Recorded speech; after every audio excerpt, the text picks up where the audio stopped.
आप सबके भीतर बैठे परमात्मा को बहुत बहुत प्रणाम।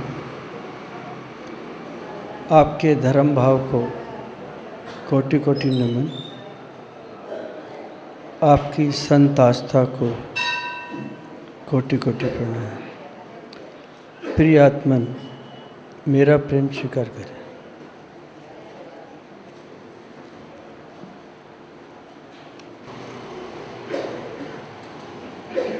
दूसरा श्लोक है अताभ्रम यच्चक्षु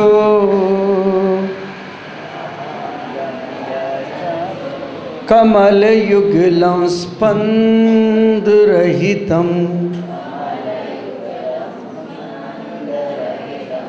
जनान् कोपापायम् प्रकटयति वाभ्यन्तरमपि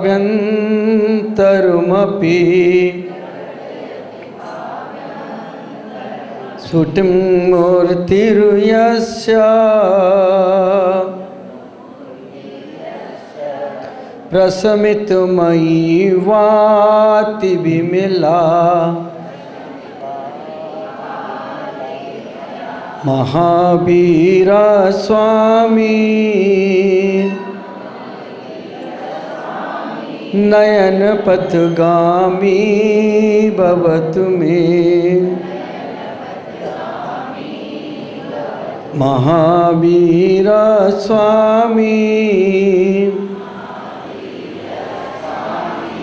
नयन पथगामी भवतु मे।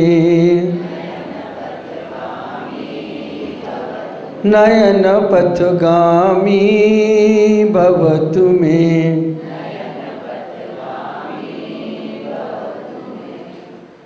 क्रोध को जिन्होंने जीत लिया है, अंतस जिनका विमल निर्मल है, ऐसे तीर्थंकर वर्धमान सन्मति वीर अतिवीर महावीर नैनों के द्वार से मेरे हृदय में आकर के विराजमान हुई है। प्रथम तीर्थंकर शवदेव से लेकर के अंतिम तीर्थंकर भगवान महावीर पर्यंत 24 तीर्थंकरों के चरणों में प्रणाम करते हुए इस जगत के एक ऐसे आचार्य जिनकी करुणा ने असंख्य आत्माओं का उद्धार किया, जिनकी करुणा ने पता नहीं कितनी आँखों के आंसू पहुँचे, ऐसे परम पूज्य आचार्य गुरुवर विमल सागर जी महाराज के चरणों में प्रणाम करते हुए और एक ऐसे तपस्वी आचार्य जिनकी तप साधना ने पता नहीं कितने उपास किए, कितने के लिए प्रेरणा स्तंभ बने, ऐसे परम पूज्य आचार्य श्रीमती सागर जी महाराज के चरणों में प्रणाम करते हुए प्रिय आत्मन, आज द्वितीय दिवस है। दूसरा श्लोक है इस काव्य के रचयिता भगवान महावीर की स्तुति वंदना आराधना उपासना करते हुए जो गुण उनके अंदर प्रकट हुए, कह रहे हैं अताभ्रम यच्चक्षु। हे प्रभु, आपके नयन लालिमा से रहे थे।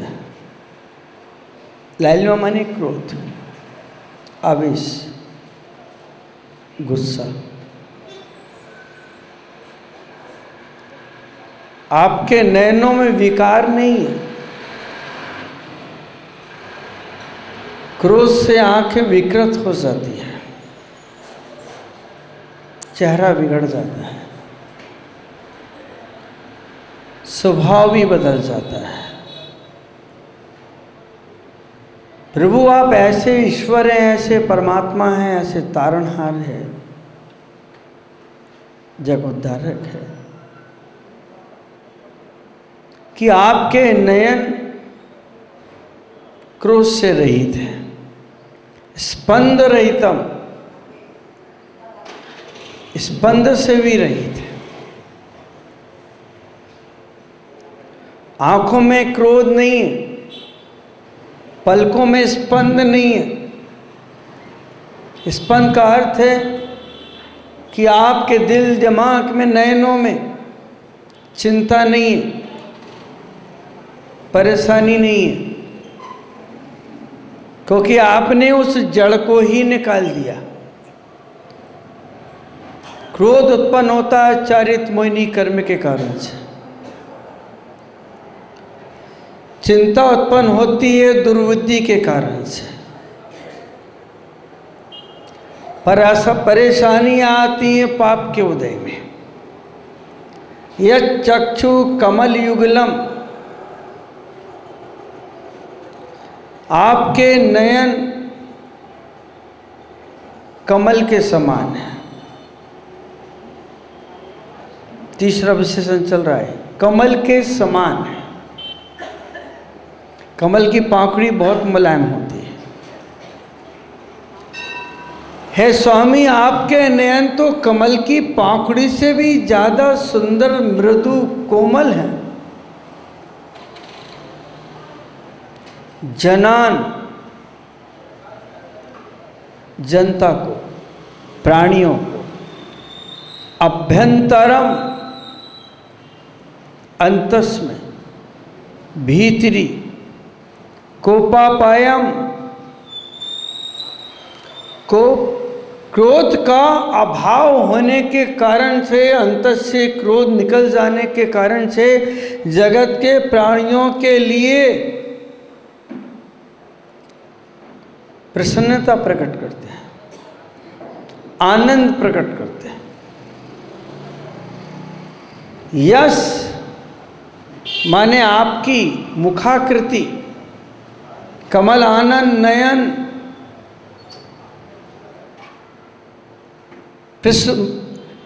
प्रस्मितमयी, परम शांत मुद्रा आपकी इतनी निर्मल है कि वह आकर्षित करती है। मैं ऐसे ही महावीर को बुला रहा हूं जिनमें क्रोध नहीं है, चेहरे पर प्रसन्नता है, हृदय में निर्मलता है, बुद्धि सुबुद्धि है, सद्बुद्धि है। प्रभु आप मेरे भी नयन के ही द्वार से आना, क्योंकि मेरे नयनों में क्रोध है, मेरे नयनों में चिंता है, मेरी नयनों में परेशानी है, मेरी नयनों में आंसुओं की झाड़ी लगी हुई है। आप उस नयन के द्वार से प्रवेश करेंगे तो मेरा कचरा भी साफ हो जाएगा। एक बहुत छोटा सा उदाहरण दे रहा हूं आपको। कुछ बालक घूमते हुए आम्र वन में पहुंच गए,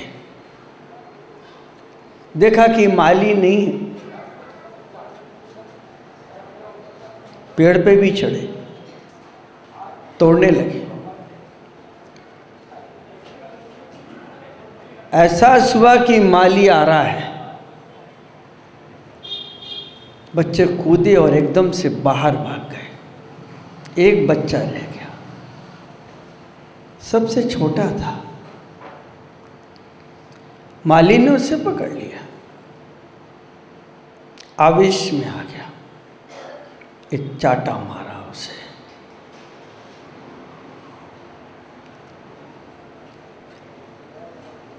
बालक ने माली की तरफ देखा, अति दीन भाव से कहा, काश मेरे पिता जिंदा होते तो हाथ नहीं उठता तुम्हारा। मेरे पिता नहीं है, जीवित नहीं है, इसलिए तुम मुझे मार सके हो। माली सहम गया कि इस बालक का पिता नहीं है, मैंने अनर्थ कर दिया। माँ विधवा है, गोदी में एक बालक है, अगर मेरे बालक के साथ भी अगर ऐसे होता तो। उसने उसे गले से लगा लिया, सहानुभूति प्रकट कर दी।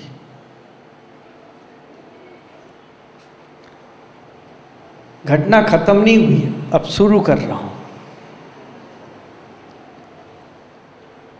आज अगर कर्मों ने हमारे ऊपर आक्रमण किया है तो श्रद्धा का पिता हमारे पास नहीं है, आस्था का देवता हमारा मर चुका है। अगर हमारा अंतस कर्मों से ग्रसित है, यदि हमारी चेतना के ऊपर कर्मों का आक्रमण हो रहा है, तो उसका एक ही कारण है कि आस्था का देवता हमारे साथ नहीं। हम मंदिर जाते हैं, उठते हैं, बैठते हैं, लेकिन पूछो अपने आप से, क्या वो श्रद्धा, वो आस्था हमारे दिल दिमाग के अंदर है? अपने आप से पूछो। बालक ने सहज ही कहा कि मेरे पिता नहीं है, होते तो तुम नहीं मारते, क्योंकि मुझे बगीचे में आने की जरूरत नहीं पड़ती, मेरे संस्कार नहीं बिगड़ते। ऐसे दोष मुझसे नहीं होते। जीवन में दो चीजों का हमेशा ध्यान रखना, एक बुद्धि है और एक सद्बुद्धि है। बुद्धि सुख चाहती है, बुद्धि सुख चाहती है, दुख की विरोधी है, दुख के दुश्मन है।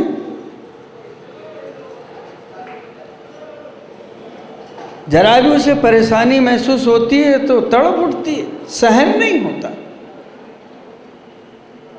दूसरों की तरफ देखती है, शिकायत करती है।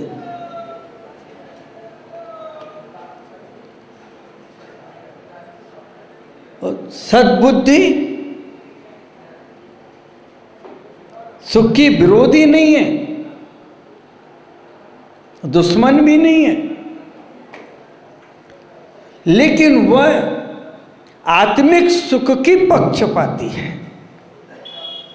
दोनों में अंतर करते चलिए। मन और बुद्धि के बीच में जब दोस्ती होती है, मित्रता होती है, अपनत्व होता है, तब व्यक्ति भौतिक सुख की तरफ चलता है, काया की तरफ चलता है, क्रोध का सहारा लेता है, मान का सहारा लेता है, माया का सहारा लेता है, लोभ का सहारा लेता है, आकांक्षाएं घूमने लगती है।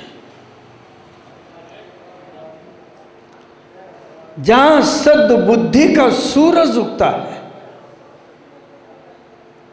वहां ज्ञान का, दोषों का, वासनाओं का, कामनाओं का, इच्छाओं का अंधकार नहीं आता।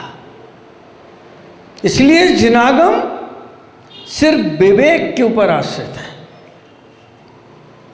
जिसे सद्बुद्धि कहते हैं, और इंग्लिश में कहते हैं अंडरस्टैंडिंग, सम्यक ज्ञान। सम्यक ज्ञान का प्रकाश जहां होता है, सद्बुद्धि हो जाती है, सद्गुण वहां आने लगते हैं और अज्ञान द्रोहित होने लगता है। फिर ये चरण, ये आंखें, ये इंद्रियां उन पदार्थों की तरफ नहीं जाती जिन पदार्थों के माध्यम से आत्मा चेतना पिटती है।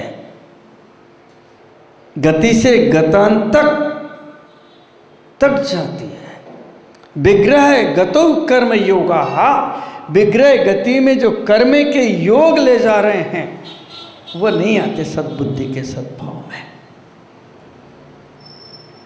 अतः ब्रह्म, आपके नैनों में वो लालिमा नहीं है जो खून उगलती है, जो घृणा उगलती है, जो दुश्मनी उगलती है, जो पदार्थों के पीछे भागती है।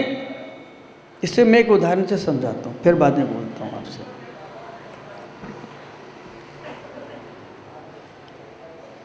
एक बार क्या हुआ, 9 का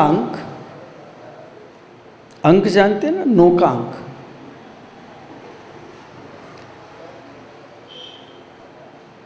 सोफे पर बैठा हुआ था।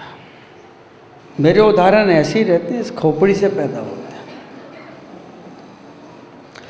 9 का अंक सोफे पे बैठा हुआ था और उसके नीचे 8 का अंक बैठा था। ऊपर 9 का अंक था और नीचे जैसे आप बैठे और मैं बैठा हूं। 9 के अंक ने उसे देखा और झापड़ मार दिया, धक्का दे दिया। 8 के अंक ने कहा कि भाई साहब, मुझसे क्या गलती हो गई, आपने मुझे मार दिया। इशारा कर देते, बता देते, मुझे घसीटा क्यों, मुझे धक्का क्यों मारा मुझे। 9 के अंक ने कहा, मैं अपने से छोटों को अपने नीचे बैठना पसंद नहीं करता हूं, तुम बहुत छोटे हो, आपका स्टेटस भी ऐसा ही है और आपका नेचर भी ऐसा ही है। जिस महफिल में बड़ी गाड़ियां लेके पहुंचते उस महफिल में छोटी गाड़ी वालियों को स्थान नहीं मिलता। जिनकी कोठियां बड़ी बड़ी होती हैं वे छोटे लोगों की तरफ आंख उठा के भी नहीं देखते, और देखते हैं तो घृणा की दृष्टि से देखते हैं।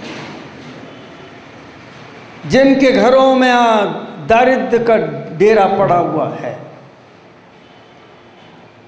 धनपतियों की दृष्टि में भी बहुत छोटे और निम्न माने जाते हैं। लेकिन वर्तमान की आंखों में वो लालिमा नहीं है, उनके अंतस में, अंतःकरण में वो क्रोध नहीं है कि वे छोटे को छोटा देख सकें और नफरत से देख सकें। श्लोक कह रहा है, पंक्ति कह रही है या अक्षर कह रहे हैं। अगर वर्तमान के मन में अगर इस प्रकार के विचार पैदा होते तो शायद वो तीर्थंकर भी नहीं हो सकते थे। 16 करण भावनाओं के भाने के बाद और प्रैक्टिकल करने के बाद ही तीर्थंकर प्रकृति का जन्म तीर्थंकर के पाद मूल में हुआ करता है। हमारे घर में पैसा बढ़ता है तो दूसरा व्यक्ति में निकृष्ट दिखता है, निम्न दिखता है। हमारा रूप बढ़ता है तो दूसरा हमें कुरूप दिखाई पड़ता है। हमारी इमारतें जब आकाश को छूती हैं तो दूसरों के प्रति हमारे मन में घृणा का भाव और द्वेष का भाव पैदा होता है। जब हमारे तन पे गहने और वस्त्र बहुत अच्छे होते हैं तब दूसरे लोग हमें बहुत छोटे, गंदे और गलीच दिखते हैं। और जब हमारी आवाज़ बहुत मधुर होती है तो दूसरे हमें कौवे की तरह नजर आते हैं। पहली पंक्ति है ये, पहली पंक्ति। और तीसरे अक्षर पर लिख रहे हैं नयन कमल, नयन कमल। क्यों कहा नयन कमल, क्या जरूरत थी कहने की। कर कमल, हृदय कमल, नयन कमल, इसका चेहरा अधर कमल, इसका चेहरा कमल के साथ है। चरण कमल आपको लिए नहीं कहता कोई, महाराज के चरण कमल पे जरा केसर लगा दो, महाराज के कर कमलों से जरा आशीर्वाद ले लो, उनके अधर कमल से 2 शब्द सुनने को मिल जाएं, उनके नयन कमल की करुणा हमारा उद्धार कर दे। क्यों? जिन नयनों में वासनाएं और कामनाएं और स्वार्थ नहीं होता वो कमल हैं, क्योंकि कमल उस कीचड़ से ऊपर उठा है जिससे तुम नफरत करते हो। लेकिन कीचड़ को इस बात का एहसास होना चाहिए कि तेरे के ऊपर पांव पड़ने से पांव गंदा होता है, तो वही पानी उस कीचड़ को धोने के काम में आता है। वही पानी, जहां दोष हैं, जहां गलतियां हैं, जहां क्रोध है, वहां क्षमा भी है। जहां झोपड़ियां हैं वहां इमारतें हैं, और जहां इमारतें हैं वहां झोपड़ियां हैं। झोपड़ियों से ही उस इमारत की कीमत हुआ करती है। अगर झोपड़ी में रहने वाले नहीं होते तो इमारतें नहीं बनती, और रात नहीं होती तो दिन की कोई कीमत, कोई मूल्यांकन नहीं करता। फिर नफरत कैसे, आवेश कैसा, तेरा और मेरा कैसे, चिंतन का विषय है। कर कमल इसलिए हैं, ये धक्का नहीं मारते, ये किसी का गला नहीं दबाते, ये हाथ हमेशा उठाने के लिए चलते हैं और पीड़ाओं को सहलाने के लिए चलते हैं। हाथों में रुमाल रखना बहुत आसान है, और उस रुमाल से दूसरे के आंसू पोंछना बहुत कठिन लगता है। नाक पोंछ लोगे लेकिन आंसू पोंछने नहीं जाओगे, क्योंकि तुम्हारा रुमाल तुम्हारे अहंकार का प्रतीक है, तुम्हारे बड़े होने का प्रतीक है। तो वही चरण कमल हैं जो परमात्मा की तरफ हैं, वही चरण कमल हैं जो दूसरों की सेवाओं की तरफ चल रहे हैं, वही चरण श्रेष्ठ हैं और कमल के समान हैं जो संसार की तरफ ना जा कर के तुम्हारी पीड़ा का अपहरण करने के लिए चल रहे हैं, और जो हाथ तुम्हें उठाने के लिए चल रहे हैं, और जिस चेहरे पर तुम्हें देख करके खुशी प्रकट हो, किसी की पीड़ा देख करके दर्द से भर उठे, वो चेहरा कमल के समान है। विशेषण दिया कमल। अधर से निकलने वाले शब्द और जिह्वा से टकरा करके अनुरंजित होने वाले शब्द जब मिश्री से घुले हुए निकलते हैं तो अमृत जैसे लगते हैं, और ऐसा लगता है कि इस व्यक्ति के पास 2 मिनट बैठ लूँ, मैं सुकून पा लूँ। कौआ बोलता है तो पत्थर मारने का भाव होता है, और जब कोयल कूकती है तो उसे खोजने का भाव प्राप्त होता है। कान ढूंढते हैं कि वो शब्द कहाँ से आ रहे हैं। कितनी नफरत है, क्यों है? क्योंकि हमारे पास बुद्धि है लेकिन सद्बुद्धि नहीं। उस 9 के अंक ने कहा, उससे कहा मैं अपने नीचे छोटे लोगों को बैठना पसंद नहीं करता, निकल जाओ यहां से। उसे मार दिया।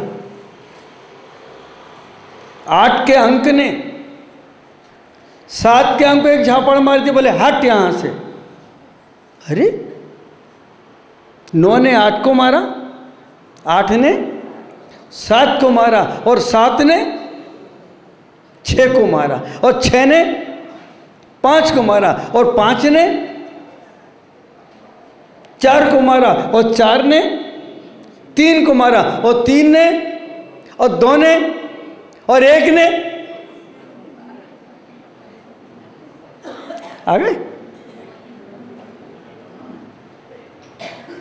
1 ने मारा नहीं, आपने तो कह दिया मारा। 1 ने मारा नहीं, सोचने लग गया, इसका तो मूल्य ही नहीं है 0 का। एक गधे ने जाकर के शेर से कहा तुम जंगल के राजा, उसका प्रमाण दो। पास में ही बहुत सारे जानवर खड़े थे, हाथी भी खड़ा था और अन्य बड़े बड़े जानवर खड़े थे, भालू वगैरह खड़े थे, चीता भी वहीं खड़ा था, लोमड़ी भी बैठी थी। तो गधे ने जाकर के कहा कि हे वनराज, तुम अपनी प्रमाण दो कि तुम जंगल के राजा हो, नहीं तुम मुझसे कुश्ती लड़ो। कौन लड़ेगा उससे? लोमड़ी ने कहा कि हे वनराज, जवाब दो से। शेर मौन था। गधा बहुत देर तक बोलते बोलते चला गया। आखिरी में उससे जाकर के लोमड़ी ने पूछा कि वनराज, आप उस गधे से हार गए क्या? बोले नहीं। जवाब क्यों नहीं दिया, डरे थे क्या? बोले नहीं। बोले अपने बराबरी वाले को जवाब देता हूँ, गधों को नहीं देता हूँ। इसमें मेरी इंसल्ट थी, मेरा अपमान था। सम्राट सम्राट से युद्ध करेगा, नौकर से थोड़ी युद्ध करेगा। कहा उसे एक के अंग ने, इसका मूल्य नहीं है, मैं क्या करूंगा?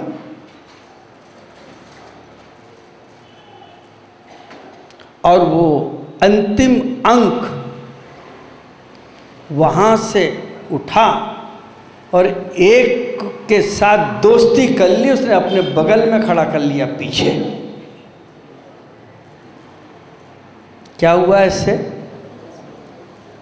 क्या हुआ? कितना हो गया? 10 बन गया वो। और जब 9 ने देखा तो वो 0 के पीछे आ गया, 8 ने देखा तो 9 के पीछे आ गया, 7 ने देखा तो 8 के पीछे आ गया, 6 ने देखा वो 7 के पीछे, 5 ने देखा 6 के पीछे, 4 ने देखा 5 के पीछे, 3 ने देखा 4 के पीछे, 2 ने देखा 3 के पीछे और 1 ने देखा तो फिर पीछे। संख्या कितनी हो गई?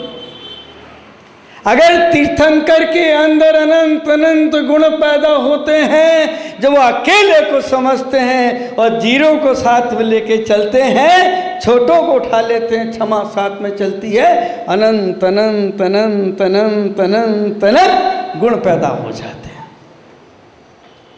ये फिलॉसफी है, ये दर्शन है। हम इतनी सी गणित नहीं समझ रहे।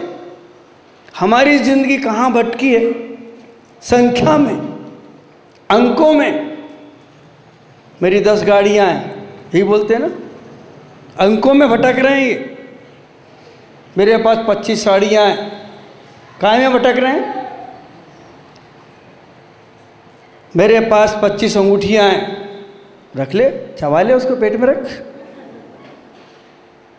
मेरे पास 200 तोला सोना है, अंकों में चल रहा है। मेरी 10 कोठियाँ हैं, मेरे घर में 15 नौकर हैं, सब अंकों में जी रहे हैं।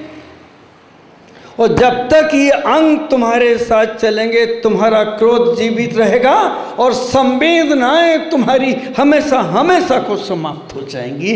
और जहाँ संवेदना समाप्त होती है वहाँ अंक खड़ा होता है, और जहाँ अंक खड़ा होता है वह घृणा और द्वेष के अलावा दूसरा कुछ नजर नहीं। कितना बढ़िया विशेषण दिया है।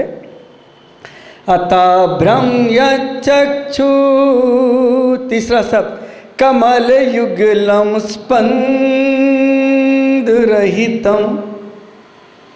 क्रोध ही नहीं है, कमल के समान है आप। कैसे गले उठा लिया? एक के अंक ने किसको उठाया? आप जब लड़का देखने के लिए जाते हैं, ये लड़की देखने के लिए जाते, सबसे पहले क्या सोचते? लड़के की क्या करता है, सर्विस कितनी पे है, 10,000 वापस। इतनी भी हिम्मत नहीं कि कह दे कि नहीं साहब हम शादी नहीं, सब घर जाके बताएंगे। अरे इतना साहस नहीं है। अंक देख रहे हो कि कितने अंक की पे है उसकी?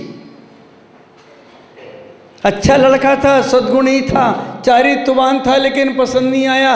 और 5 लाख वाला पसंद आया, पता पड़ा कि उसके तो 5-6 गर्लफ्रेंड नहीं है। क्या करोगे? बेचारी पत्नियां कितनी परेशान है। देर आया पति, कितने बज गए? अंक। कितने दिन से समझा रही हूं? अंक। कितने बार बोल चुकी हूं? अंक। ये अंक है,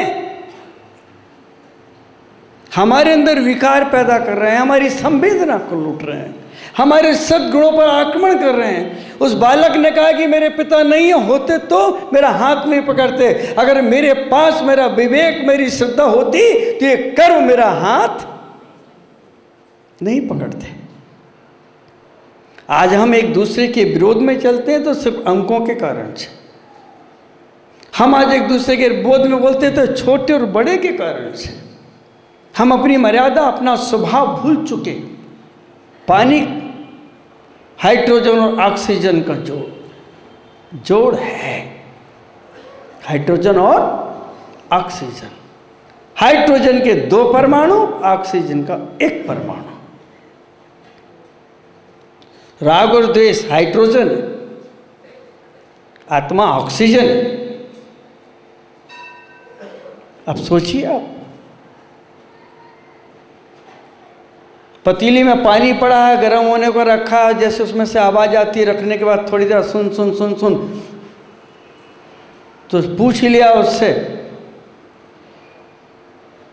विमल जी ने पानी गर्म कर रहे थे, पत्नी को करना नहीं था, तो पानी गर्म करने बैठे थे, पानी से पूछा कि भाई तू सुन सुन सुन की आवाज़ क्यों कर रहा है? पानी ने कहा भाई साहब मुझसे ज़िंदगी में गलती हो गई। क्या गलती हो गई? बोले पतीली की संगत कर ली इसलिए मैं तप रहा हूँ, नहीं तो मैं तो उसको बुझा देता। तुमने उस संख्या की संगति कर ली इसलिए तुम भी सुन सुन सुन सुन सुन सुन सुन सुन सुन सुन करके तप रहे हो। शांति भी गोल है तुम्हारी, गायब, कुछ नहीं तुम्हारे पास आज, और जो है वो तुम्हारे साथ नहीं जाएगा। एक के अंक ने किसको पकड़ा? प्लीज बोलिए, किसको पकड़ा? 0 को पकड़ा, शून्य को पकड़ा। सबसे अच्छा है वो शून्य, अपने पीछे बिठा ला, और जैसे ही बिठा ला तो 10 हो गए, वो कीमत बढ़ गई। मैं आपसे निवेदन करके कह रहा हूं, अगर रेल का डिब्बा जीना है, पुराना है, भीतर की सीटें फटी हुई हैं, यदि वो इंजन के साथ जुड़ा हुआ है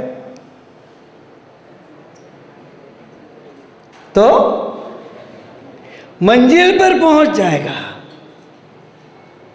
भले आप गरीब हैं, भले आप कमज़ोर हैं, भले आप भाव में जी रहे हैं, लेकिन अगर आपने सत्य का, श्रद्धा का, संतत्व का, समर्पण का, भक्ति का दामन थाम रखा है तो आपको निर्वाण की मंजिल तो मिल ही जाएगी। इंजन से जुड़ना चाहिए। इंजन माने श्रद्धा, भक्ति, विवेक, और आप कहीं उससे जुड़ रहे हैं तो निश्चित मान के चलिए कि वो इंजन एक दिन आपको लेकर के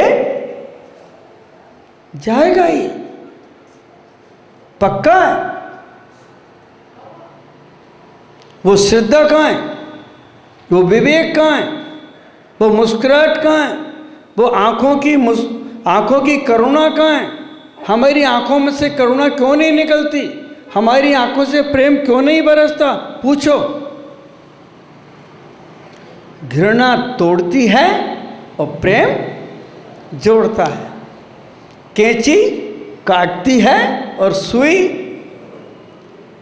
क्या करती है? सीती है।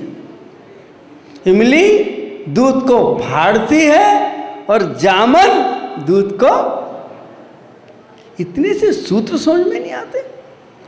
अरे एक श्रद्धा का जामन लेके जिंदगी के दूध की पतीली में डाल दो, अभी वो दही बन जाएगा, और जिस दिन वो दही बन जाएगा वो केमिकल्स, पानी को, अब बात को दूरी छोड़ रहा हूं, पानी को फ्रिज में रखो तो बर्फ है, पानी को दूध में मिला दो तो दूध है, पानी को गर्म करो तो भाप है, फिर हवा का झोंका मिले तो फिर पानी है,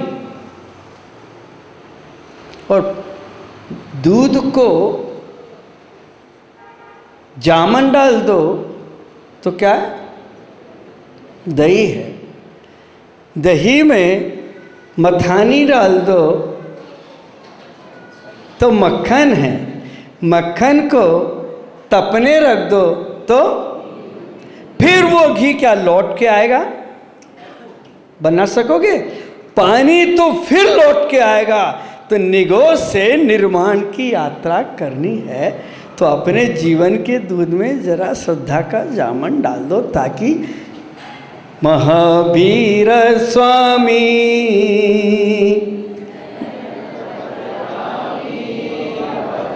महावीर स्वामी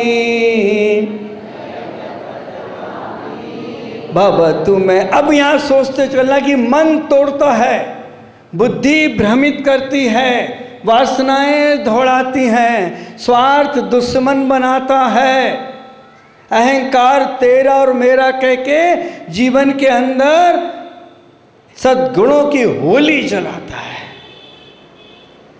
कितना स्पष्ट है इन पद्यों में क्या है। अगर जोहरी के हाथ में है तो ये पद्य हीरो की तरह है, और पंडितों के हाथ में है तो कंठस्थ के अलावा कुछ नहीं है इनके अंदर। रोज पढ़ते हैं आप लोग, महावीर जयंती आई तो पाठ करेंगे, अभी संत आएगा तो माइक पे खड़े होकर 15 मिनट खराब करेंगे। आप बोले हम तो मंगलाष्टक पढ़ रहे हैं, भले हमारा आज का समय जा रहा है तो जाए। यही है वो, एक चीज नहीं है। उस एक चीज के अभाव में हमारा जीवन गर्त में जा रहा है। बंधु, हम देखें समझें कौन सी ऐसी चीज है जो हमारी संवेदनाओं को छीन रही है। उसका नाम है स्वार्थ, उसका नाम है अंक। मेरे 4 बच्चे हैं, मेरी 4 बहुएं हैं, बहुएं के 2-2 बेटे हैं, मेरे घर में इतना सब कुछ है, मेरे इतने रिश्तेदार हैं। ये अंक हैं, ये अंक दूसरे को धक्का मारने का काम करते हैं। 9 ने 8 को धक्का मारा, 8 ने 7 को मारा। बड़ा जब धक्का मारेगा तो छोटा कहाँ जाएगा। क्या हम ये उपेक्षाएं सुबह से शाम तक नहीं करते? हम क्या हर चीज छांट के गिन करके नहीं लेते? एक नारियल लेने के पहले अब बजा करके देखते हो? मंदिर आने के पहले अच्छे कपड़े छांट के पहनते हो? मंदिर आने के पहले चेहरे को व्यवस्थित करते हो कि मेरा चेहरा अच्छा दिख रहा कि नहीं दिख रहा? काश एक शब्द कहने के पहले अपने मन को तोल लेते और ऐसे शब्द निकालते जो मोती की तरह बिखर रहा हो, तो नयन कमल, अधर कमल, कर कमल, शब्द कमल हो जाते। लेखक कह रहा है आपकी आंखों में क्रोध नहीं है, लालिमा नहीं है। क्रोध ही ऐसी चीज है जब वो आता है तो मुट्ठी बंद कर लेता है, और आता है तो आंखों को लाल कर देता है और अगले व्यक्ति को डराने की कोशिश करता है। और उनको ये भी नहीं मालूम कि क्रोध की अवस्था में अगर कहीं आयु का बंद हुआ तो तिर्यंच आयु में सर्प की आयु का बंद होगा, और सर्प में भी नाग का बंद होगा या नागिन का बंद होगा। फिर पता नहीं कितने भवों तक हम उसको भोगेंगे। एक क्रोध, एक छोटी सी चिंगारी पूरे वन को जला देती है, और एक थोड़ा सा समाधान विवेक की बूंद चलते हुए वन को शांत कर देती है। तो लेखक ने कहा, हे वर्धमान, हे स्वामी, आपकी असीम कृपा है। आपने जो पाया है उस पाने में दिखता है, क्रोध को जीता है, आंखों में करुणा है। तभी तो आपके चरण कमल को जब चंड कौशिक ने डसने की कोशिश की, डसा, तो आपकी करुणा से, आपके चरण कमल से दूध की धारा बह निकली। चंड कौशिक हैरान हो गया, मुझे देख करके जो भागते हैं और वो खड़ा है, और जिसे मैंने डसा वो मुझे दूध पीने के लिए दे रहा है। अब तो गाली का उत्तर गाली से देते हैं, क्रोध का उत्तर क्रोध से देते हैं। कहते हैं कि ईंट का जवाब पत्थर से देना चाहिए, और यहाँ तक कसम खा लेते कि मर के नरक जाऊंगा लेकिन छोड़ूंगा नहीं तेरे को। ये अनंतानुबंधी क्रोध, मान, माया, लोभ संख्या के द्वारा चल रहा है, अंकों में चल रहा है। स्वार्थ के कारण से चल रहा है, अहंकार के कारण से चल रहा है, और ये सब हमारी ज़िंदगी को नष्ट और नाबूद कर रहे हैं। उसके बाद भी हम लोग उनको गले से लगा करके बैठे। ये मेरा स्टेटस है, मेरा अपमान हुआ। तुम्हारे पास अपमान का क्या है? मेरी नाक कट गई, तेरी नाक में था क्या? निकाल के देख, क्या है बताइए ना मुझे। बच्चा नाक चाटता है और माँ रोकती तो रोता है, चाटने दे, अच्छी लग रही है। बोलिए ना, आपके चेहरे पर एक फुंसी आ जाए, आपको शर्म आती है, रुमाल लगा के चलते हो, भाई साहब कैसे हो, रुमाल लगा लिए, दिख ना जाए, इतनी शर्म आ रही है आपको। और दिल दिमाग में क्या चल रहा है, कौन से नैतिक विचार चल रहे हैं, उस पर आपका ध्यान नहीं है।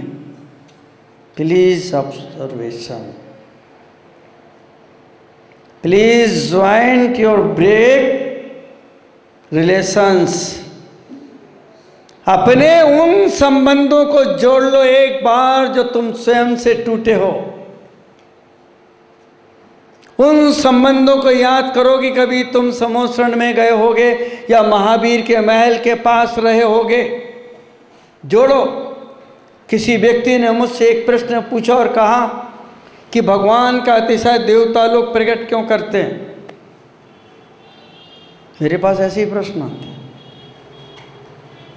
भगवान का, तीर्थंकर का अतिशय देवता लोग प्रकट क्यों करते हैं? बहुत सीधा सा उत्तर है, जिनके साथ महावीर रहे हैं, खेले हैं, उठे हैं, बैठे हैं, ऐसे जन्मों जन्मों के वो साथी, जब उन्हें इस बात का एहसास हुआ कि मेरे बीच में रहने वाली एक आत्मा तीर्थंकर के पद पे जाकर के विराजमान हो गई, तो वो सारे के सारे उस आत्मा के माध्यम से अपनी आत्मा को सफल करने के लिए, पवित्र करने के लिए उनके अतिशय प्रकट करने में संलग्न हो गए।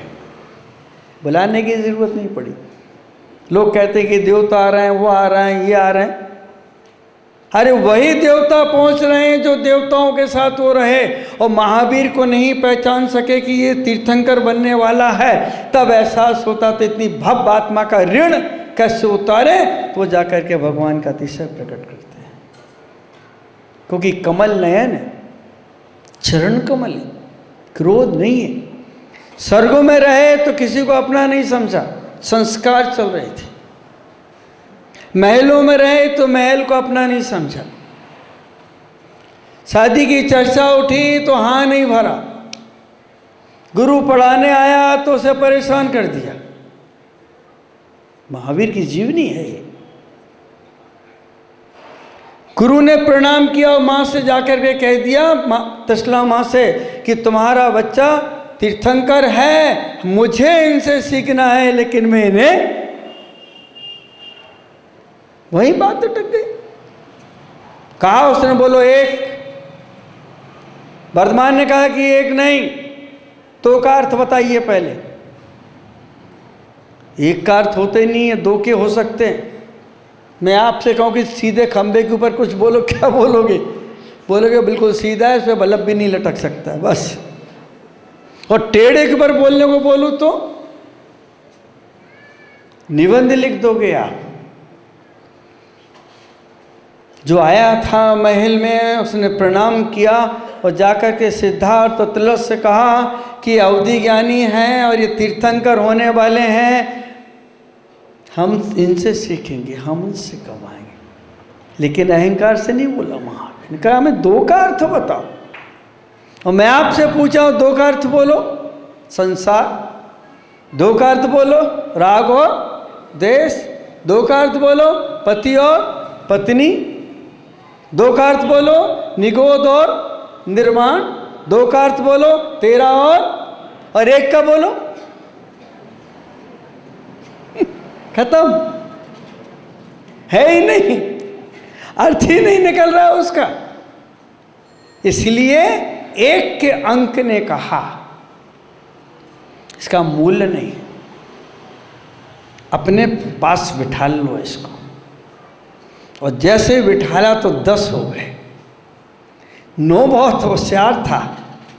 जैसे कई भक्त होते हैं, जितने बड़े महाराज आएंगे तो बगल में आके बैठेंगे, कहाँ फोटो खींच।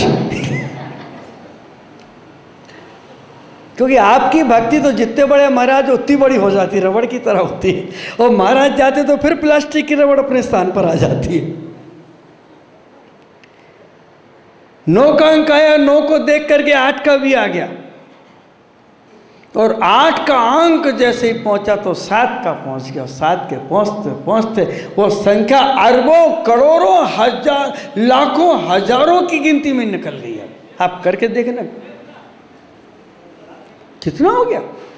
एक गुण अनंत गुणों को जन्म दे देता है। अगर हमारी बुद्धि सद्बुद्धि हो जाए तो, आपकी बुद्धि सुख चाहती है, मकान चाहती है, बंगला चाहती है, बीवी चाहती है, बच्चे चाहती है, ऐश्वर्य चाहती है, राष्ट्रपति प्रधानमंत्री का पद चाहती है, लेकिन उसको नहीं चाहती, परमात्मा को नहीं चाहती।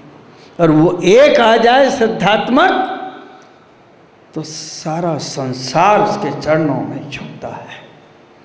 कैसे वर्धमान जो अकेले, जिन्होंने शून्य को गले लगाया, एक को गले लगाया, चंदना के आंसू बुला लिए, चंदना के द्वार तक चले गए, शून्य में गए, और जैसे ही पर खड़े होते हैं वो शून्य चंदना का निखर जाता है।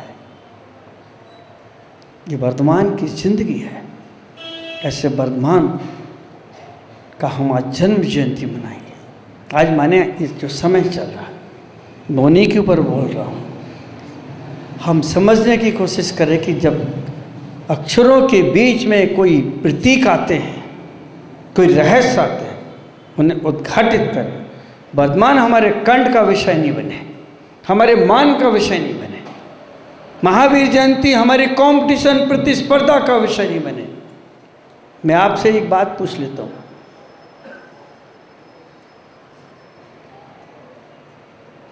दीपावली का त्यौहार आता है, घरों में दीपक जलते हैं, नए कपड़े आते हैं, पूजाएं विशेष होती हैं, सोना खरीदा जाता है, बर्तन खरीदे जाते हैं। वर्धमान के लिए क्या कर रहे हैं? बस इतना ही सा होता है। सोचना क्या कर रहे हो? बच्चे का जन्मदिन आएगा, बर्थडे मनाओगे, किटी पार्टी में बुलाओगे, टी पार्टी में जाओगे। बच्चा समझदार है तो बड़े होटल में जाएगा, मैकडोनाल्ड में जाएगा,